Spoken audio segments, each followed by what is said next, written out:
Hello and welcome everyone. आज हम लोग जो भाग दूसरा है उसका पहला पार्ट देख रहे हैं, यानी 9वां पार्ट देख रहे हैं, समानुपात और विलोमानुपात। समानुपात और विलोमानुपात क्या होता है और प्रश्न संग्रह 37 देखने वाले। जैसे देखिए यहाँ पे आपको 4 आकृति दिख रही है, 4 वृत्त की आकृति दिख रही है, A B C D। और इसमें ए आकृति जो है इसमें एक बीच की लाइन दिख रही है, इसे कहा जाता है व्यास। यानी जो वृत्त को जोड़ता है, वृत्त के दोनों छोरों को जो जोड़ता है और जो बीच से लाइन जाती है उसे क्या कहा जाता है? व्यास। तो इसमें एक व्यास है। इसमें कितने व्यास है? देखिए 1 2। इसमें एक व्यास है, इसमें 2 व्यास है। इसमें कितने व्यास है? 1 2 3। कितने हैं? 3। इसमें कितने व्यास है? देखिए ये 1, ये 2, ये 3 और ये 1 4। टोटल कितने व्यास है? 4। कितने व्यास है समझ में आया? अभी इसमें जब एक व्यास है तब कितने भाग हुए इसके वृत्त के? 1 और 2। यही पूछा गया है। आकृति ए में यदि एक व्यास है तो वृत्त के कितने भाग हुए? 2। आकृति बी में 2 व्यास है तो कितने भाग हुए? 1 2 3 4। टोटल कितने भाग हुए? 4। आकृति डी में 4 व्यास है। देखिए तो कितने भाग हुए? नंबर दे दीजिए। 1 2 3 4 5 6 7 8। कितने भाग हुए? 8। और इसके 1 2 3 4 5 6। इसका पूछा नहीं है पर कितने भाग हुए? 6। समझ में आया? अभी देखो, अगर हम इसका अनुपात निकालें, अनुपात हम लोग सीख चुके हैं। अनुपात मतलब बटे में जो लिखते हैं हम, वृत्त के व्यासों की संख्या बटे वृत्त के भागों की संख्या। अभी इसमें देखिए, इसमें कितने व्यास है? एक व्यास है और भाग कितने हुए? 2। तो इसलिए क्या लिखा? वृत्त के व्यासों की संख्या कितनी है? 1 और नीचे भाग कितने बने? 2। सेम इसमें कितने व्यास है? 2, इसलिए 2 को ऊपर लिखा क्योंकि व्यास ऊपर दिया गया है। और भाग कितने बने? 4, इसलिए नीचे क्या लिखा? 4। सेम इसमें कितने व्यास है? 3 और भाग कितने हुए? 6। सेम इसमें कितने व्यास है? 4 और भाग कितने हुए? 8। पर यदि हम इन सब नंबर्स को कट करें, जैसे 2 एकम 2, 2 दूनी 4, कितना आया उत्तर? 1/2। इसको भी यदि कट करें हम, 3 एकम 3, 3 दूनी 6। याद रखिए ऊपर और नीचे कट होता है हमेशा और सेम पहाड़ा पढ़ना पड़ता है। 3 के पहाड़े में 3 कितनी बार में आया? 1 बार में। और 6 कितनी बार में आया? 2 बार में। इसलिए कट करके क्या लिखा? 2। 1/2। 4 एकम 4, 4 दूनी 8, इसलिए यहाँ पे 2। सबका उत्तर कितना आ रहा है? 1/2। यानी व्यासों की संख्या और उनके द्वारा बने भागों की संख्या का अनुपात क्या है? स्थिर है। स्थिर है क्योंकि सबको कट करके उत्तर कितना आ रहा है? 1/2।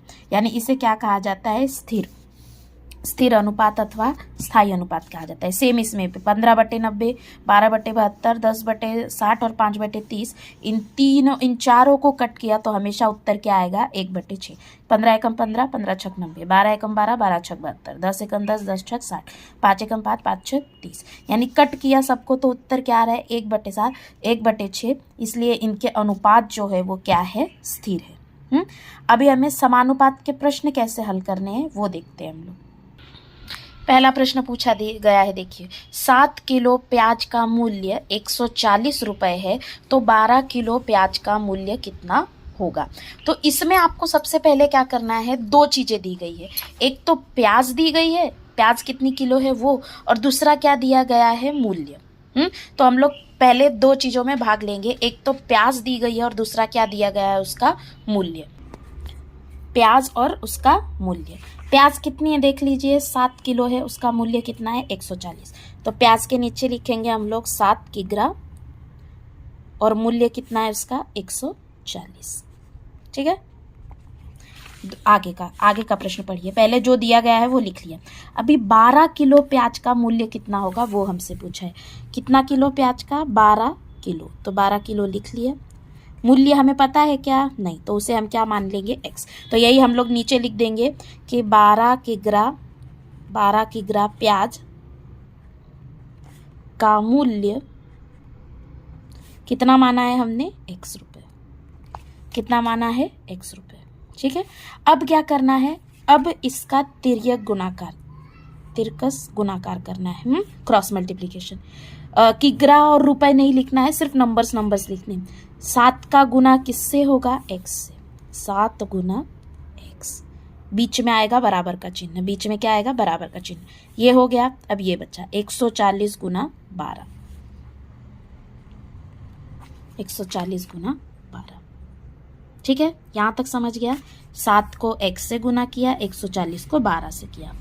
अभी हमें x की कीमत ज्ञात करनी है, इसलिए x यहीं रहने देंगे, बाकी इधर का वैसे लिख लेंगे 140 गुना 12। ठीक है, ये 7 गुना में था, इस तरफ आते समय किस में हो जाएगा? भाग में। किसमें हो जाएगा? भाग में। ठीक है, अब ऊपर से नीचे कट करना है। ठीक है, 7 और 12 सेम के पहाड़े में आते हैं? नहीं, तो ये कट नहीं होगा। 7 और 140 आते हैं क्या? देख लीजिए, 7 के पहाड़े में 140 आता है क्या? हम लोग चेक करते हैं। 7 दूनी 14 और ये 0 ऊपर आ जाएगा। ठीक है, 7 को 140 से भाग दिया तो कितना आया? 20, यानी इसको कट करके कितना लिखेंगे? 20। और 7 का पहाड़ा पढ़ा इसलिए 7 एकम 7। क्या बचा ऊपर? देखिए ध्यान से, 20 गुना 12। 20 गुना 12 कितना आएगा? 20 गुना 12, 12 दूना 24, 240। 240 रुपये। तो हम लिख देंगे 12 किलो प्याज का मूल्य 240 रुपये होगा। स्टेप समझ में आई? पहले दोनों चीज़ें लिख लेना है, क्या दिया गया है और दोनों चीज़ें लिख लेना है। ठीक है, फिर जो जैसे प्याज दी गई है तो प्याज के नीचे क्या आएगा? कितने किलो दी गई है? 7 किलो दी गई है, उसका मूल्य 140। 12 किलो का मूल्य नहीं पता, उसको x माना। फिर क्या करना है? तिर्यक गुणाकार, 7 गुना x 140 गुना 12, और दोनों के बीच में क्या आएगा? बराबर का चिन्ह। x की कीमत हमें ज्ञात करनी है, इसलिए x यहीं रहने देंगे, और जो यहाँ है और जो 140 गुना 12 है वो वैसे का वैसे लिख देंगे। 7 यहाँ गुना था और यहाँ आके क्या हो जाएगा? भाग। फिर 7 और 12 एक के पहाड़े में आते हैं? नहीं। फिर 7 और 140 आते हैं क्या? हमने चेक किया, आता है। कितने बार में? 20 बार में। 7 का पहाड़ा पढ़ा इसलिए 7 को काट के लिखा 1, 7 एकम 7, और 140 कितने बार में आ रहा है? 20 बार में आ रहा है, इसलिए उसको काट के क्या लिखा? 20। अब देख लीजिए ऊपर क्या बचा हुआ है? 20 गुना 12। 20 गुना 12, नीचे एक बचा हुआ है, नहीं लिखना है। अगर एक के अलावा कुछ बचा रहता तो हम लिखते, पर एक बचा हुआ है इसलिए उसे नहीं लिखेंगे। अभी 20 गुना 12 कितना होगा? 12 दूना 24, गुना कर लीजिए, कितना आएगा? 240 रुपये। देखते हैं अगला प्रश्न। 600 रुपयों में 15 घास की गट्ठियाँ मिलती है। अब दो चीज़ें दी गई है। क्या दो चीज़ें? एक तो घास की गट्ठियाँ दी गई है और दूसरा क्या दिया गया है? रुपए। ठीक है, तो 2 कॉलम बनाएंगे, घास की गट्ठियाँ और रुपए। रुपए और घास की गट्ठियाँ। देखिए, 600 रुपये में 15 घास की गट्ठियाँ मिलती है। कितने रुपए में? 600 रुपये में। कितनी घास की गट्ठियाँ मिलती है? 15, इसलिए यहाँ लिखेंगे 15। ठीक है, उसके बाद 1280 रुपयों में कितनी घास की गट्ठियाँ मिलेंगी? कितने रुपयों में खरीदनी है? 1280। रुपए के नीचे रुपए लिखेंगे, 1280 रुपये। अभी कितनी घास की गट्ठियाँ मिलेंगी ये हमें पता है नहीं, तो हम उसे क्या लिख लेंगे? x। ठीक है, फिर नीचे लिख लेंगे माना 1280 रुपये में हमें x घास की गट्ठियाँ मिलेंगी। x घास की गट्ठियाँ मिलेगी। अगली स्टेप क्या है हमारी? Cross multiplication. इसको इससे गुना, इसको इससे गुना। 600 गुना x, 600 गुना x बराबर 1280 गुना 15। 1280 गुना 15। ठीक है, अगला स्टेप, x यहीं रहने देंगे, 1280 गुना 50 लिखेंगे। ठीक है, और ये 600 इधर गुना है, इस तरफ आते समय भाग। भाग होगा यानी नीचे आएगा, गुना होगा यानी ऊपर ही रहता, भाग होगा यानी नीचे आएगा। अब देखिए कट कीजिए, क्या कट हो रहा है? सबसे पहले तो हम 0 और 0 को कट कर सकते हैं। ठीक है, 0 और 0 को कट कर सकते हैं। अब देखिए 60 और 128 कट करने के बाद क्या बचा? कट करने के बाद जो बचा है हम उधर इसको लिख सकते हैं आगे। ऊपर क्या बचा है? 128 गुना 15 और नीचे बचा है 60। ठीक है, अब देखिए इसको कट कीजिए। 15 के पहाड़े में 60 आता है? आता है। 15 एकम 15, 15 चौक 60। कट करके क्या लिखना है कि वो पहाड़े में कितनी बार में आता है? 15 के पहाड़े में 15 एक बार में आता है, इसलिए 1 लिखा कट करके। 15 के पहाड़े में 60 कितनी बार में आता है? 4 बार में, इसलिए 4 लिखा। अब बचा 4 और 128। 4 और 128 को भाग दो, 4 को 128 से भाग दो, क्या आएगा? आएगा 32। x की कीमत कितनी आएगी? 32। इसलिए 1280 रुपये में कितनी घास की गट्ठियाँ मिलेंगी? 32। यही लाइन लिखनी है, सिर्फ x की जगह क्या लिख देना है? 32। 1280 में 32 घास की गट्ठियाँ मिलेंगी। अगला प्रश्न, तीसरा प्रश्न। प्रतिदिन 9 गायों को 13 किलो 500 ग्राम पूरक आहार मिलता है, उसी अनुपात में 12 गायों को कितना आहार मिलेगा। सबसे पहले कौन सी दो चीज़ें दी गई है वो देखो, एक तो गाय दी गई है, दूसरा क्या दिया गया है, वो गायों का आहार। इसलिए हम दो कॉलम बनाएंगे, गाय और उनका आहार। गायों का आहार। कितनी गाय दी गई है, 9 गायें दी गई है, ठीक है, 9 गायें। और उनका आहार कितना है, 13 किलो 500 ग्राम। अभी इससे पहले क्या हुआ था, देखो रुपए थे तो रुपए ही आया, पैसे आया था क्या, नहीं, किलो था तो किलो ही आया पहले में। पर यहाँ पे क्या है, किलो और ग्राम आया हुआ है ना, तो हम इसको कैसे लिखेंगे, पॉइंट में, कि 13.500। किलो और ग्राम होने की वजह से, अगर सिर्फ किलो रहता तो हम किलो में लिखते, पर यहाँ पे ग्राम होने की वजह से हम, जैसे हमने आपको कहा गया कि 1.5 किलो मतलब कितना होता है, 1.5 को ऐसे लिखते हैं हम, हाँ, पर इसका मतलब क्या होता है कि 1 किलो और 500 ग्राम। तो हम इसको लिखते समय कैसे लिखते हैं, 1.5। तो वैसे ही अगर हमको लिखना पड़ेगा 13 किलो 500 ग्राम, तो हम कैसे लिखेंगे, 13.500, यानी किलो की जगह पे सिर्फ क्या लिख देना है, पॉइंट और 500। समझ में आया। अभी अगला, उसी अनुपात में 12 गायों को कितने गायों का पूछा है, 12 गायों का। कितने गायों का पूछा है, 12 गायों का आहार कितना होगा, पता है हमें, नहीं, तो हम उसकी जगह क्या ले लेंगे, x, ठीक है। माना 12 गायों का आहार x किग्रा है। अब क्या करेंगे, तिर्यक गुणाकार, 9 को x से, 12 को 13.500, ठीक है। अब आगे देखिए, x को यहीं हम रहने देंगे, और ये 9 गुना में है तो इधर आते समय क्या हो जाएगा, भाग में। x वैसे का वैसे लिखेंगे, 13.500 गुना 12 बटे 9 को वैसे ही लिखेंगे, ठीक है। अभी देखिए, 9 और 12 सेम चीज के पहाड़े में आता है, किसके पहाड़े में आता है, 3 के, 3 तिया 9, 3 चौक 12, काट के लिख दिया 4। क्या बचा देखिए ऊपर, 13.500 ये बचा, गुना इसको काट के कितना बचा है, 4 बटे नीचे कितना बचा है, 3।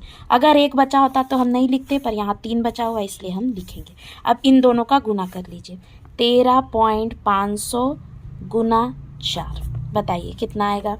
ये 0 0 5 चौके 20, हासिल लगा 2, 4 तियाँ 12 और 2 14, 4 एकम 4 और 1 5। अभी पॉइंट कब देंगे, देखिए 1 2 3 पीछे की संख्या छोड़ के पॉइंट है, इसलिए 3 संख्या छोड़ेंगे, 1 2 3, कितना आया, 54।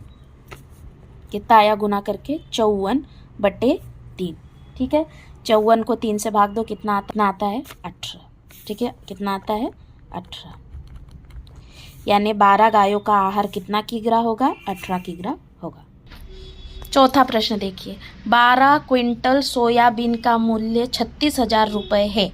मतलब क्या चीज़ें दो चीज़ें दी गई है, एक तो सोयाबीन कितनी है वो दिया गया, और सोयाबीन का मूल्य, ठीक है। दो कॉलम बनाएंगे, सोयाबीन और उसका मूल्य, सोयाबीन और सोयाबीन का मूल्य। कितनी सोयाबीन है देखिए, 12 क्विंटल सोयाबीन का मूल्य 36,000 रुपये। तो सोयाबीन के नीचे लिखेंगे 12 क्विंटल, क्योंकि 12 क्विंटल है, और उसका मूल्य कितना है, 36,000 रुपये,